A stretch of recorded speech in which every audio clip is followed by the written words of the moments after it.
Hi there, Anne here. I thought I'd go around with the camera and record what the garden is like today on the last day of March and see what was in bloom. So there's some scary, heather, there's some tulips starting to come up. I thought they were rather early, and the roses are coming back to life that I had pruned back. Here's the peony. I have two peonies, and I moved back the soil from the base of the plant because apparently they won't bloom if they're buried too deep. So I'm hoping this is the year. The first year I had them, they did start to bloom, but then they started to die off, so they never fully opened. I don't know the name of them red tulips. There's wallflowers everywhere. Looking well. That's a blonde lavender. So I'm looking forward to seeing what colour the leaves are on it. The pale yellow tulips are blooming. They're blooming marvellous. They're blooming fairly well. And here's a sumac tree starting to come alive.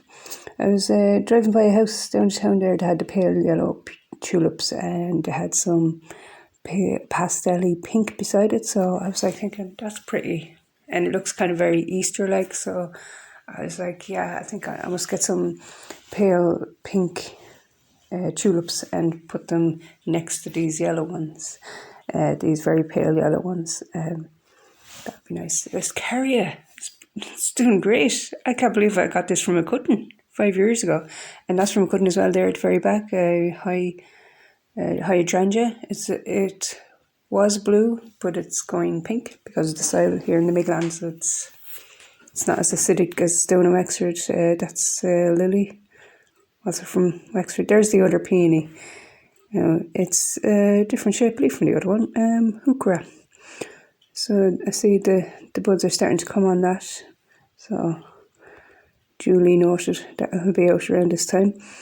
The white heather is nice beside the intense colour of the heuchera. I've plenty of dandelions. Leave them for the bees. The front garden hasn't been mowed at all yet. I don't know what the name of that weed is. And there's loads of daisies as well. There's a lot of buttercups out the back, and I'll leave them as well. I didn't know ranunculus is in.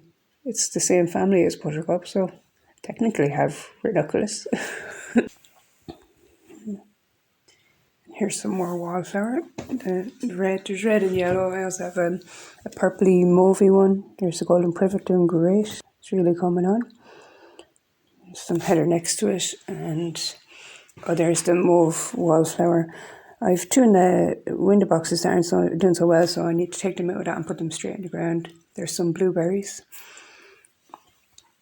So I like the intense colour of the stalk. Oh, the pear tree.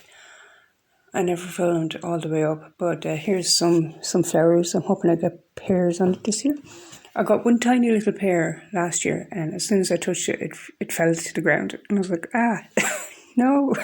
So maybe I should be pruning it, and it might do better. I'll have to do a bit more research on that though. So, yeah. Here we are at the front door in the blue wheelbarrow. There's cosmos leaves, and there's snapdragons. And I like the way the red buds of the snapdragons match with the red of the Acer. The name of that Acer is Phoenix. So that should be lovely when it's in blue. Oh, here we are in the back garden. The garden table is looking gorgeous. It's filled with hyacinths, and there's tulips. That's a tulip intense with the little fringy ends on it. And it smells lovely here as well. Yeah. So it's so nice walking out and seeing all these beautiful flowers. And there we have we've got the peas and the beans grown. I could have waited. I was just very eager to sow everything. But here we have a basket. It's got crocus and bellis, and there's a snowdrop in it. We'll go over and look at the herbs. The herbs. Here's my mini herb garden, and made a wee video on how I sowed it from seed in this container. So the the rocket's coming on, and so is the calendula. Like, I know neither of them are herbs, but I have them growing in with the herbs. So, and I wanted to make a sign from the boards and the chicken wire. I wanted to paint it white and write in it in green, herb garden. I thought that'd be really, really pretty. So here's a shot of the cherry tree. It's after getting very tall. It was meant to be a miniature one, but obviously it's on it's grafted on, so the miniature one was grafted onto a larger rootstock, and the rootstock's after grown. I think either side of the garden shed could take a larger pot, so I had been thinking about that. And I discovered this this window box fit perfectly where I had half hanging baskets from years ago. They're in the shed. I was thinking about spraying them up black and putting them there, so something to think about. Whether to put them back up there or get another one of the blue window box and put that up. Here, just a small bunch of daffodils.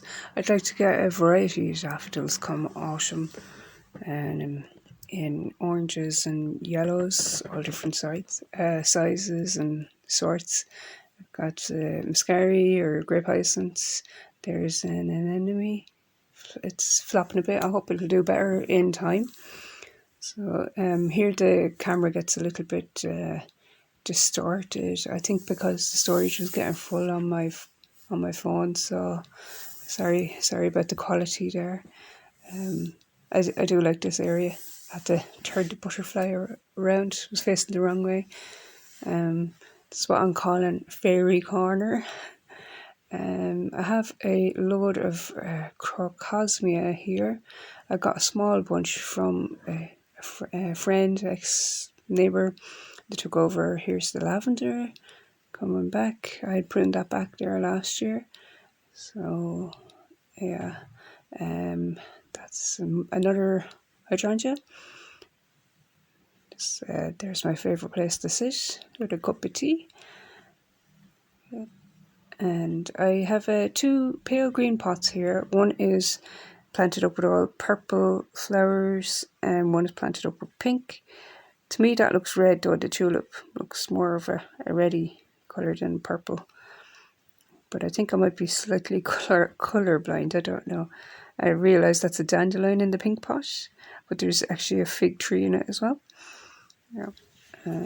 I always film the pansies and the violas. They seem to do well for a long time. That's a bleeding hearts. I took it out of the end bed. I have a plan for the end bed to clear it out.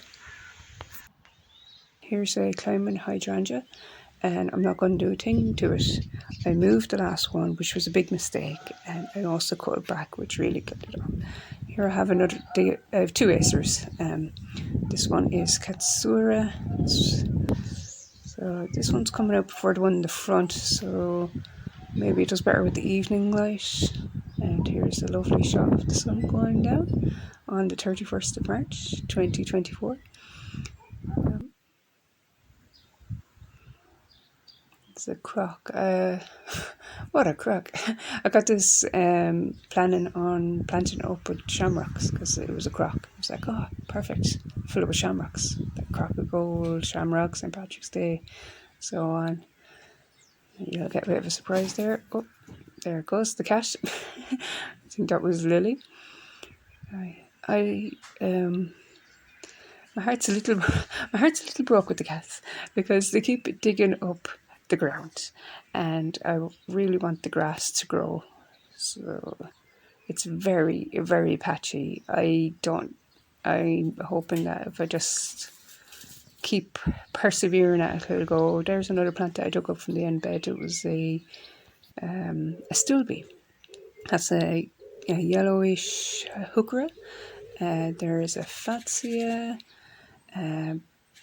bucket with two rhubarbs in it that I'm going to give to a friend. Here's some fuchsia that's grown over the wall. That's belonged to a neighbour on the other side. So it's a borrowed landscape. Here's honeysuckle. and a brunnera, and I forget the name of this climber, so I'm hoping that'll grow all over that fence.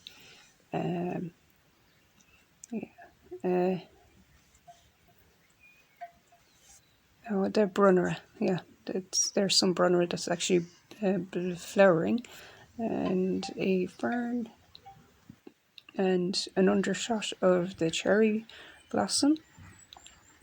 This one's white. The miniature one that came with it was pink, but this is really taken over. I do have another cherry tree, and I forgot to film the forsythia, so I went out today and filmed it. Thanks for watching. Bye.